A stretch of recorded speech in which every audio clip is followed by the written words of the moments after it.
And he had a fellow by the name of Mackenberg from New York, and he just screwed everything up. And McLean came down after that and asked me if I'd come that year. And it was just for a band director job. I said, I'm not going to move for another band director job. I got a band director's job here. So then they got this guy, Mackenberg. Then the next year, he came down again. I was in the bed with the flu, I remember that. And he offered me the job again. I said, well, it's the same thing. If I don't get a head of department, I'm not going to go. Why should I make a lateral move, you know? So he said, okay, you're head of department. I was the only head of department from K to 12. We had a good music program in Madison.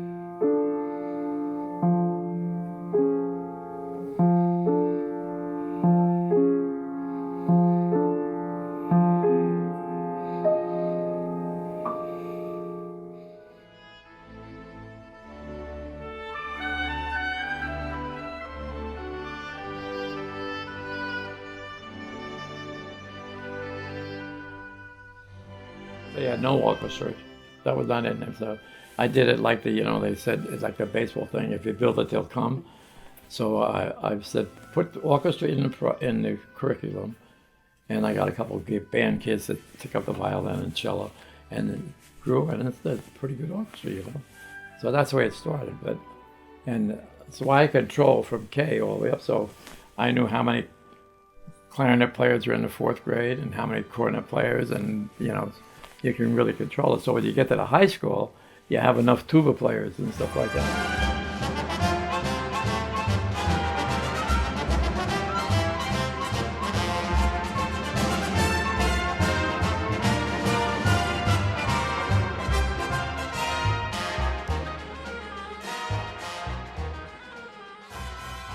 When I was a junior in high school, I didn't like school that much except for music and baseball.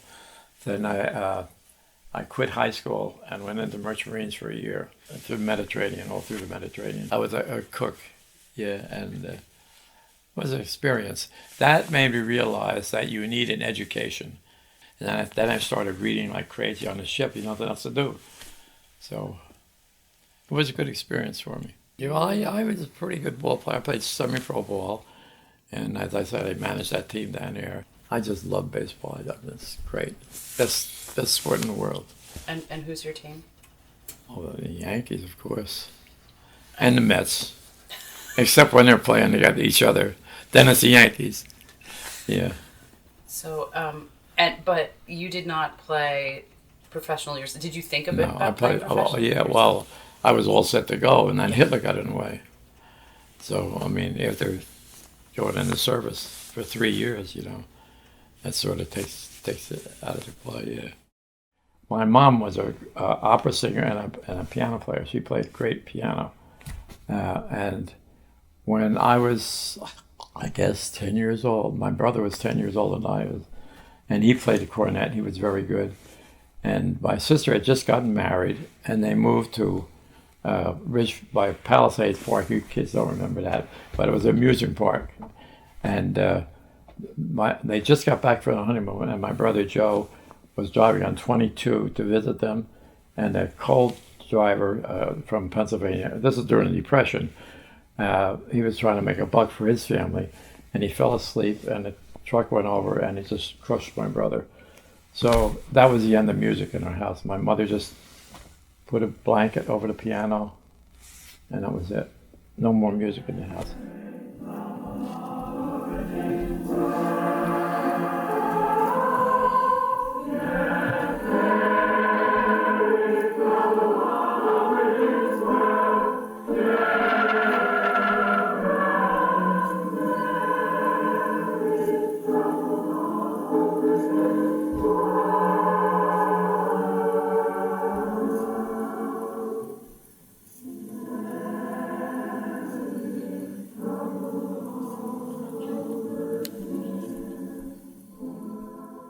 I kept bugging my father for Joe's cornet all the time. And no. Finally, when I got to high school, actually 8th grade, they wanted me to play football. I was a pretty good athlete. And my dad said to me, if you promise me you won't play tackle football, I'll give you Joe's cornet. So that was in the 8th grade. I started playing in the 8th grade. And in the 9th grade, I was in the all-state band. So but my dad would say, didn't you practice enough today? Put the horn away, you know. So that's how I got into music, and I just love it.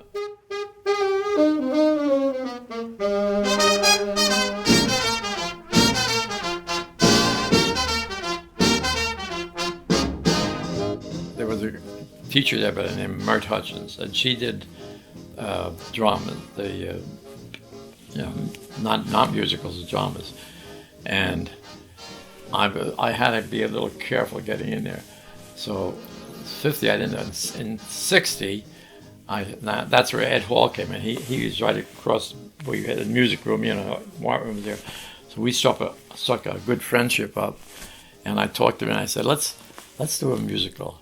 And this is in 60. And we did The Mikado. And it was great. It was great. And Roy Delp, who did the lead, he just died, but he was head of the voice department down at the University of Florida. And he was great. And Mary Jo Panucci played Yum Yum.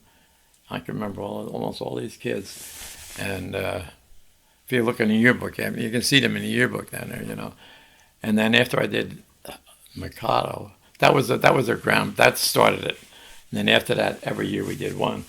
And the next year I did Sweethearts, and it kept going. Then I moved more into the modern ones like Oklahoma and Carousel, Miss Liberty. So that's where it started. But Ed Hall and I, we worked pretty good together, and we built the sets.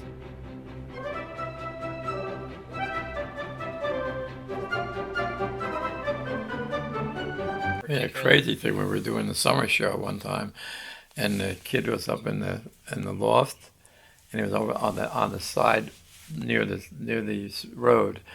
He fell through the ceiling.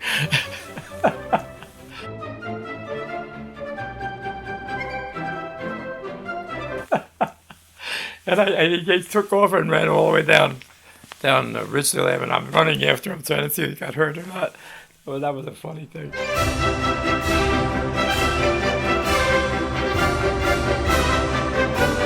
I did Hello Dolly once, and Rosemary Ariosa slid right off the stage. In one of the dances, she's going like that, and she right into the pit.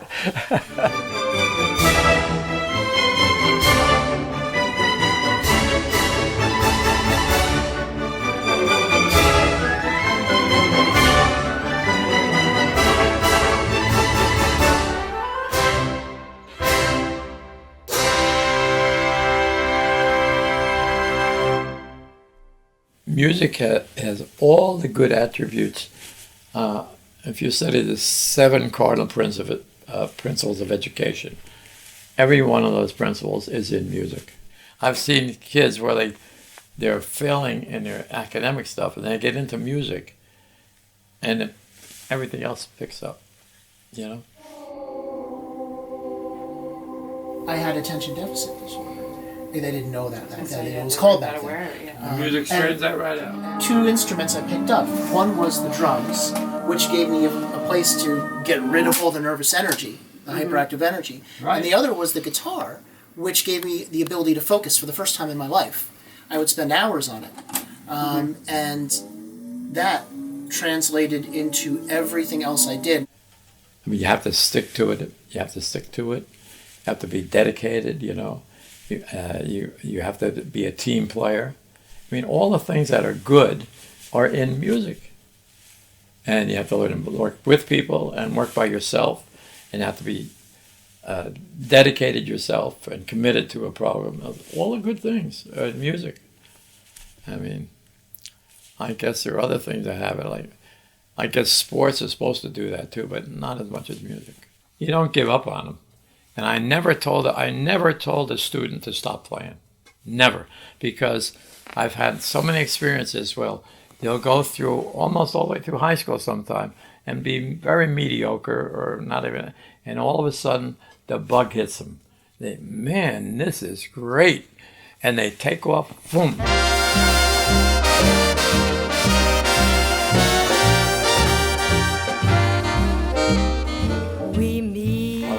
when I was in Summit High School, we were both ushers in the Peppermint Playhouse. And that's where I got to see all these shows. It was great training for me. Came back and I finished high school, then I went in the Army for 2 years. And in the meantime, I remembered Virginia from when we were ushers in junior high school. So when I came back, I looked this chick up again, and I said, well, let's strike a chord. We started dating. Then 7 years later, we were married. And we just celebrated our 65th wedding anniversary. Bunnell secrets to a long I say happy- yes. I say yes a lot, but then I often do what I want. But you say yes anyway. You don't realize how often I think about you people. You just don't. And I do it all the time.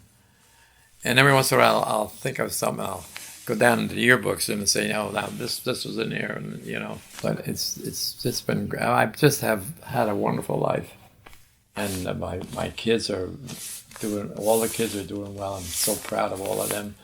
Now I have grandchildren, and one's a doctor, another one works for the government, and now I have great grandchildren, and they're 2 and 4. I can't keep up with them, boy. They just move. So, but I've just had a wonderful life. So if you don't see me after Tuesday, just figure he had a good life. We meet and the angels sing. The alma mater they had was worse than this Artsbacher Banner. It went on for 3 pages, and it just rambled, and man, you couldn't sing it, you know? So one day I was down in the teacher's room, and for a cup of coffee, I said, we got to do something about this. So I said, I'm going to write an alma mater without the limited range, and it's easy to sing, and you do it right away, you know? So I did it down in the teacher's room in Like one 5 minutes. period. The angels sing the sweetest song I ever heard. You speak, and the angel. When you thought things were, say, at a practice or rehearsal, less than stellar, what were your favorite things to say? Feel free to practice, right? Feel free to practice, yeah. What? Anything else? I do. That's a big one, yeah. That was Yeah. a big one. That was a big one, yeah. Take your horn out, get acquainted with it once in a while. Blow into the right end of the horn. You